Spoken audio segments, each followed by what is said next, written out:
Still love a lover. Still love a lover. Sexy on the cover. She can't even stop bombastic. And they're fantastic. Watching on the box, she takes on to roll.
Bang, bang, bang.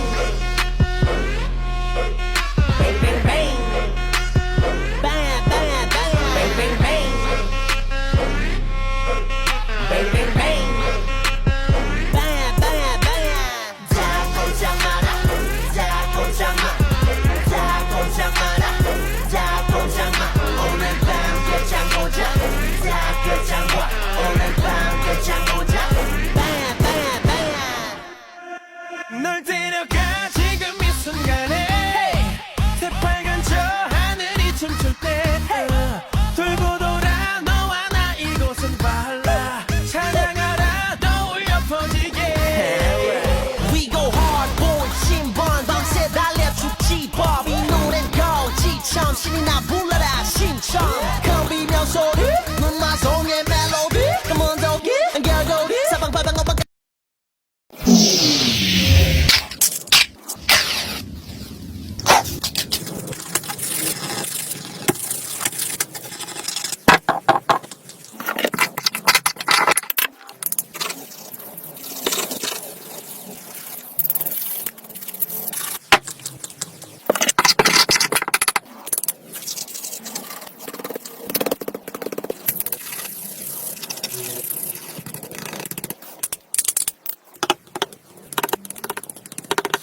smaller, staring out the sky.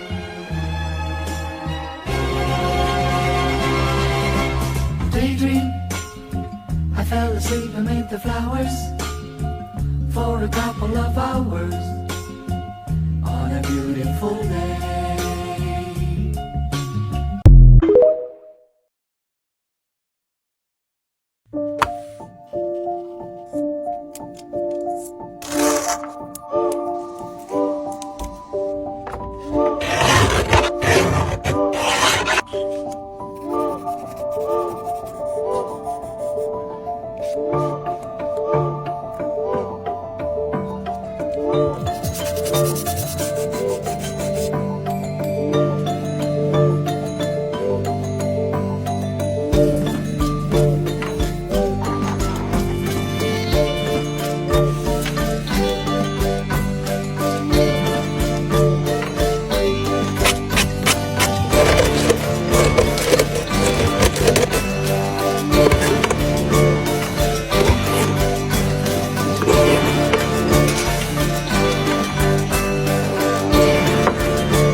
Let me see what spring is like on Jupiter and Mars. In other words, hold my hand. 100 ngày học design, ngày thứ 3. Style này tôi lướt phim thấy rất nhiều luôn. Thì nó là kiểu scrapbook hoặc là collect art ấy. Tôi kiếm thì không có tutorial nào hết nên hôm nay tôi sẽ tự màu luôn. Let's go. Vậy là thành quả của tôi. Style này thì chủ yếu là hình cắt dán. Để làm những hình này thì các bạn cứ search các từ khóa như là collect art design hoặc là scrapbook design thì nó sẽ ra những cái tương tự, các bạn làm theo cũng dễ. Còn mấy element này thì tôi kiếm ở trên Pinterest hoặc là free pick. Thì những từ khóa kiểu như là vintage PNG, vintage element hoặc là kiểu scrapbook, paper, old paper. Mọi người cứ chọn các element nào nó có cái tông màu hoặc là cái kiểu phù hợp với cái hình ảnh mà mọi người đang design. Tôi cũng lần đầu tiên thử, cũng tự mò nên chèn sao cho thấy hợp mắt là được nè. Sau đó mọi người chèn thêm text thì style này tôi nghĩ là mọi người chọn cái font nào kiểu chữ viết tay gạch ngọt một xíu thì nó phù hợp hơn nha. Rồi thêm các tiểu tiết nhỏ nhỏ cho nó đỡ trống, rồi đến phần chỉnh texture cho các hình. Thì đây tôi chỉnh texture kiểu nó gray, nó mờ mờ một xíu, nó có hạt hạt một xíu thì tôi thích hơn. Đa số thì tôi sẽ chỉnh sao cho vừa mắt thôi chứ cũng không có cái công thức nào cố định đó. Thì các mọi người cứ mò tool để chỉnh sao cho quen tay là được. Mọi người chỉnh màu và chèn thêm texture giấy để cho nó hài hòa hơn và nó ra cái style này nhất nha. Và thành phẩm của tôi mọi người thấy sao, comment cho tôi biết nhé.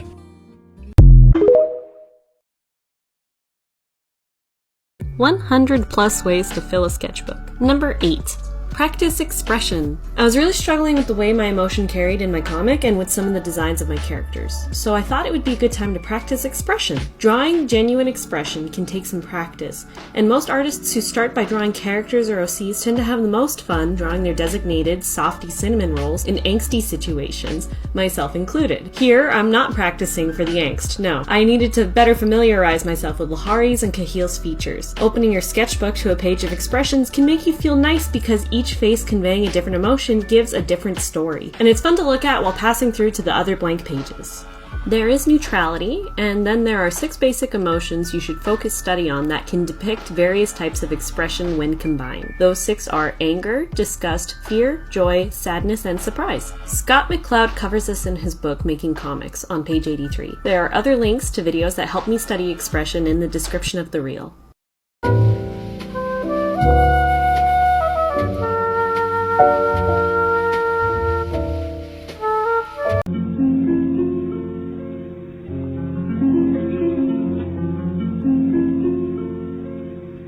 It's day 37 of 100 Days of Graphic Novels.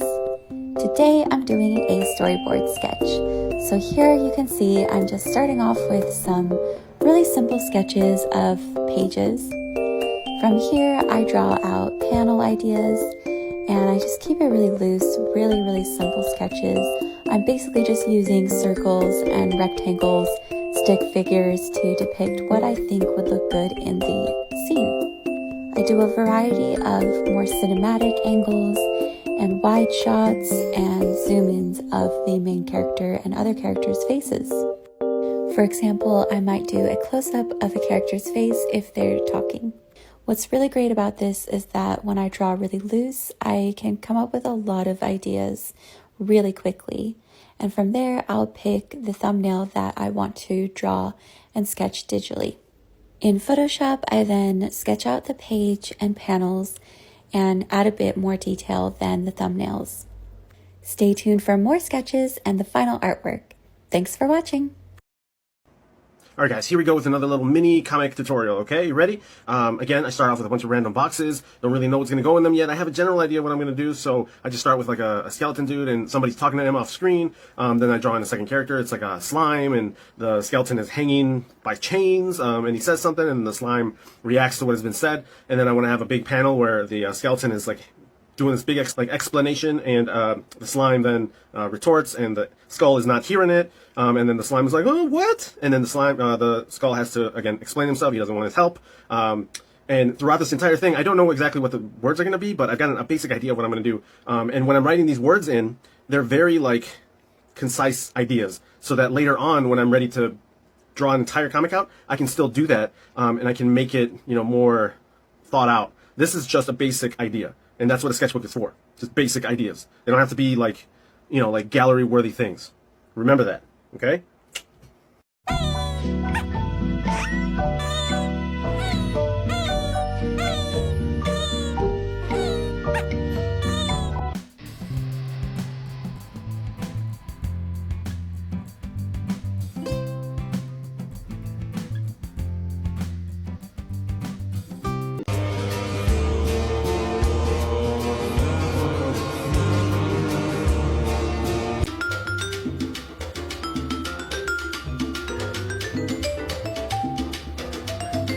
We're painting this ring display I made when I was 12. I want it to look like an old Renaissance-inspired painting. I gave it a red base coat. It started cracking while I was painting it. I was really worried, but I think it added to the old painting vibe.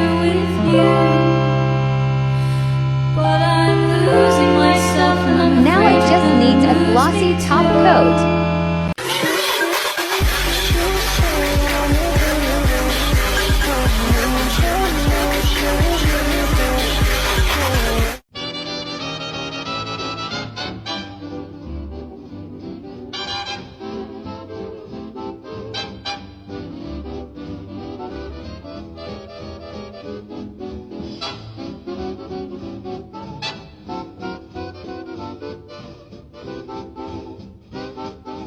Baby, yeah, like that, Baby, I know you've seen it in my eyes. I got a love for you and deeper than you know. Never thought about how you give so damn much, but I've taken from you, I can give right back. I feel like I feel like you deserve me.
me see what spring is like on Jupiter and Mars.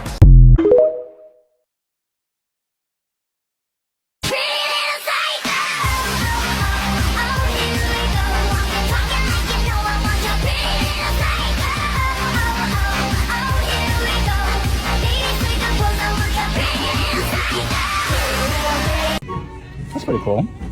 Yeah, it's your whole life. So like even from Past. your parents' meeting. And you just fill it out? Favorite holiday memory, biggest adventure I've ever had, my first crush. What's the last page? That's the end of it. What I think heaven will look like. Oh, I don't like that. Excuse me, here's the one before it. The day I transplant my mind into a new body that will last another 100 years. Oh my god. What?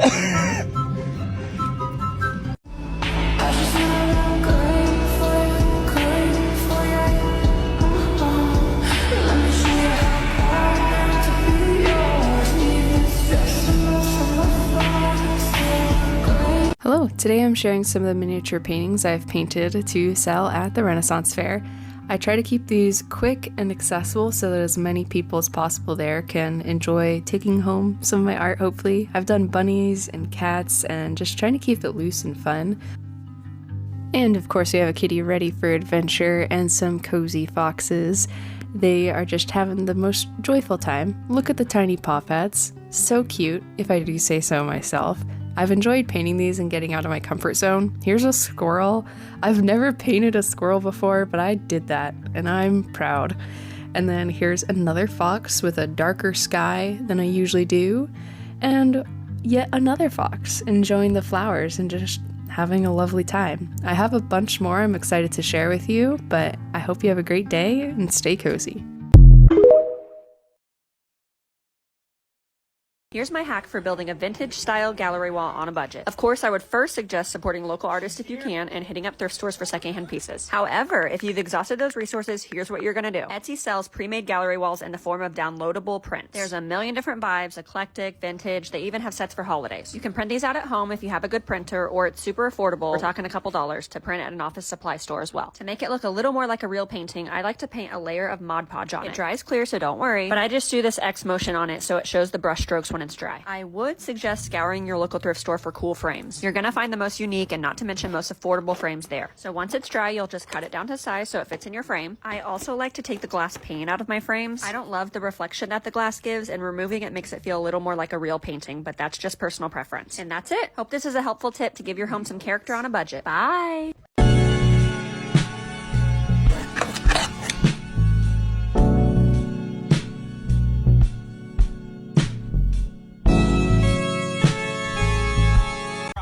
I mean, it's not like we're working in a coal mine. God, no. But here's the secret. It's way worse than working in a coal mine. It's more dangerous than working in a coal mine. We would love to be working in a coal mine. Just look at these coal miners drinking sweet tea. They never had to get notes from Lorne. Sit underneath the bleachers with Lorne. You're proving my point. It sounds good to you.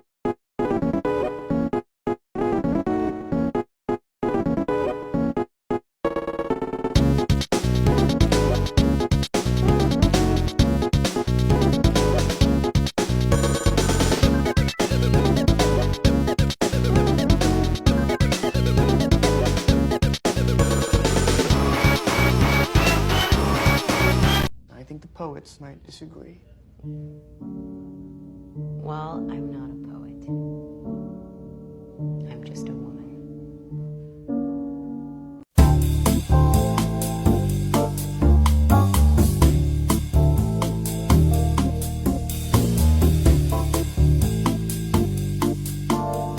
Ideas for filling your sketchbook. Friends' pets. Portraits of her fave influencer. Meme are based on her fave animal, song lyric inspired page. Character crossovers. Draw on top of pieces of scrap paper.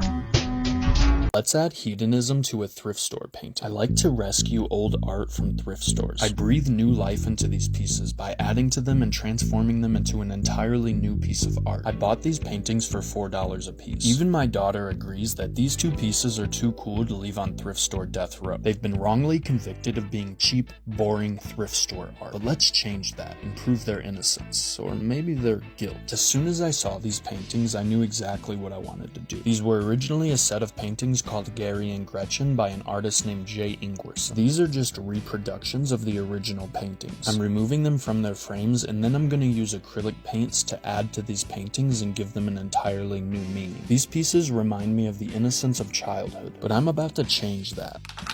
I remember as a kid, I would find so much joy in the simple things, like having cookies and milk or reading a book. But there came an age where I realized that the adults around me were finding joy in a different way. And like many kids, my curiosity grew into temptation. So I'm transforming this painting into a piece to represent hedonism and the unconscious exchange of childhood innocence for the pleasure-seeking, self-indulgent, short-term gratifications of adulthood. First, I transform the glass of milk into a can of Budweiser, and then I'm transforming the plate of cookies into an ashtray full of cigarette butts. This painting was originally done in the 60s, so I actually painted a can of Budweiser and a popular ashtray from that time era to match the vibe. It looks like an adult left an open beer and a smoking cigarette here on this end table. I painted the smoke from the cigarette trailing up into the little girl's nose. She's experiencing temptation for the first time. I'll be reading through the comments for suggestions on what to add to the little boy. Like and share for part 2. If you were there for that live stream, you know that I completed this sketchbook in less than 24 hours. Yeah, 15 to be exact. All because I bought this sketchbook thinking I was going to do mindless doodles and realized I hated the paper when I used to be in love with Moleskine. But, you know, when you find a new sketchbook, the handbook journal code with the nice paper, you kind of just move on, you know? It's not me. It's you, sketchbook. Anyway. Before, I had just the black border because what I drew and I didn't like it, and I was like, so I just drew little Shakira, and she looks really cute. I wasn't really sure what I wanted to start with, but I knew I had to get started somehow because I was paranoid that I wasn't actually going to finish the sketchbook in 24 hours. So I started doing some random sketches of Alex. Somebody requested a fairy girl, so I was like, so yeah. And then people started asking me to draw Marcy Wu. And I was like, I never watched Amphibia, but sure, I can try to draw fan art. And then the more I was drawing her, the more I was like, is she kind of limp wrist? It was like, everybody, yeah, actually, it's canonical. I was like, okay, cool. So then I drew my character Daisy. Kind of retconned. This character is just a witch character at first, but then I kind of retconned who they were and changed their name and stuff like that to fit. And so then somebody asked for hand tutorials, and then underneath that is my Moth Girl and Shakira. I was visualizing them being roommates, and basically the Moth Girl complains about Shakira because Shakira has water everywhere and the water gets on her wings, and she's just like, oh my god, I can't fly or do anything around here because your stupid water gets all over my wings and blah blah blah blah. And moving over here, somebody had asked me, oh, what should I draw? And I was like, draw your character falling. And I was like, I'm gonna do that too. And then somebody asked for a tutorial on how to do layouts or how I do it, and I was like, fake tiny page thumbnail. Then I drew Hazel. When do I not draw her? And there's Kotsky. I don't know who that is.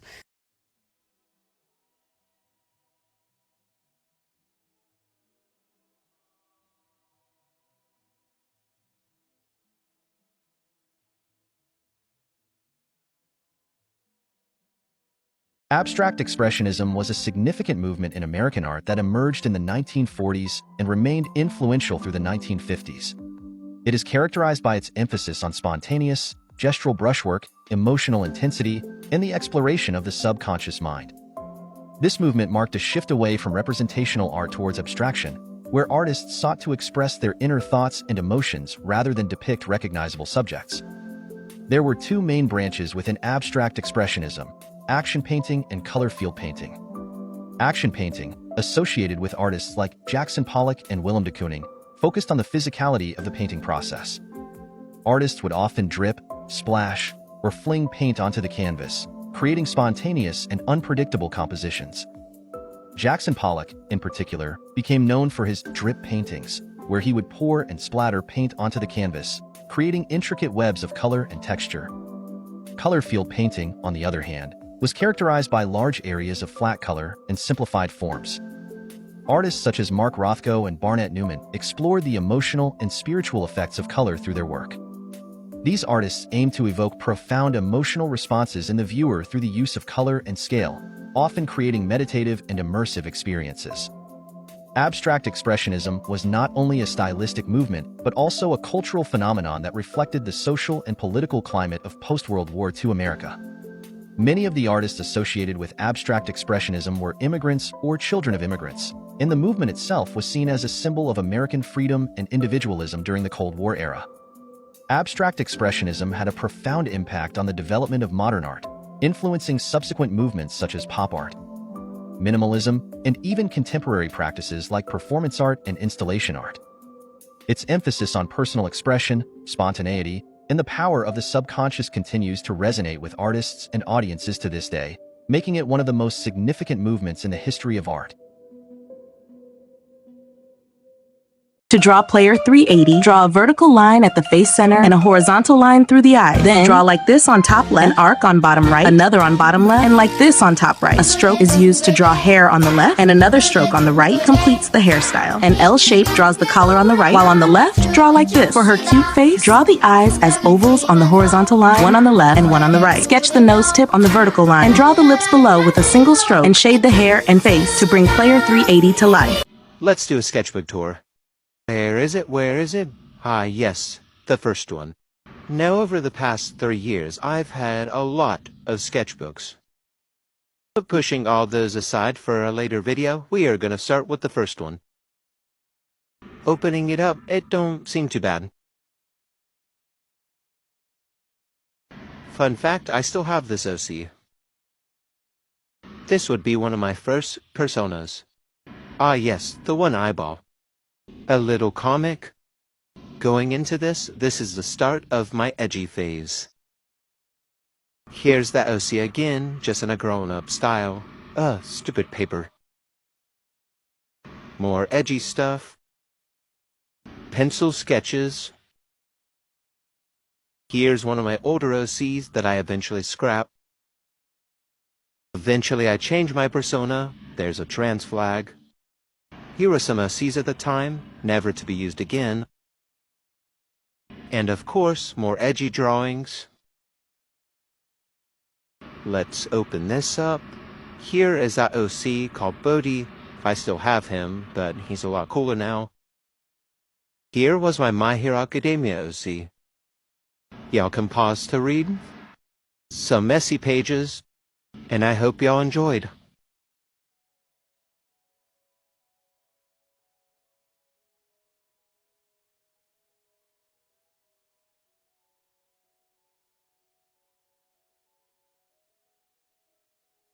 I was able to finish sketching this entire comic page in 40 minutes because I do improv comic making. At least that's kind of what I call it. Some context, I have to basically illustrate like one entire comic issue for class. And so I've been trying to find the most efficient way to do comics. I usually never do them traditionally, but I've learned that doing traditional comics speeds up my processing time so much faster.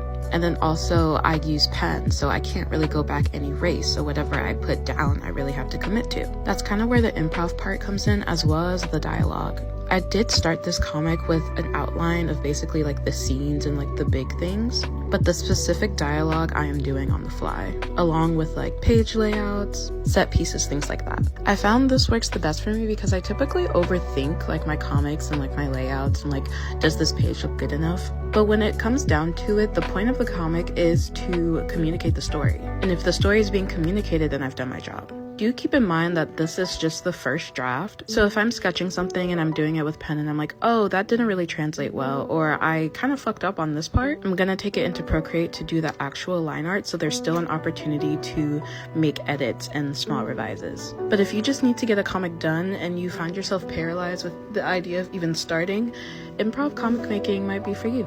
It makes the process for me a lot more enjoyable and a lot less tedious. How do y'all, start and finish your comics?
I got it bad for you, so baby, pretty please come on over and ruin my life. Take my hand while we dance on the edge of the night. Na na na na na na na. Oh, na na na na na na na na.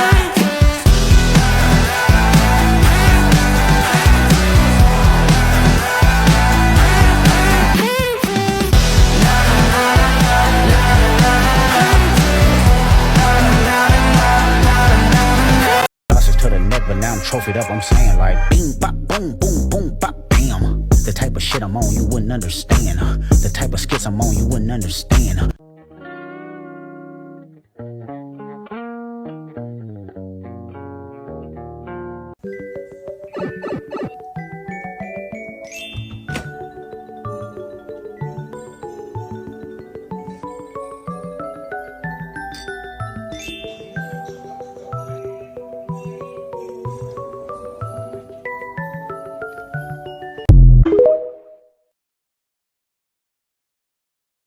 잠시 후 게임을 시작하겠습니다.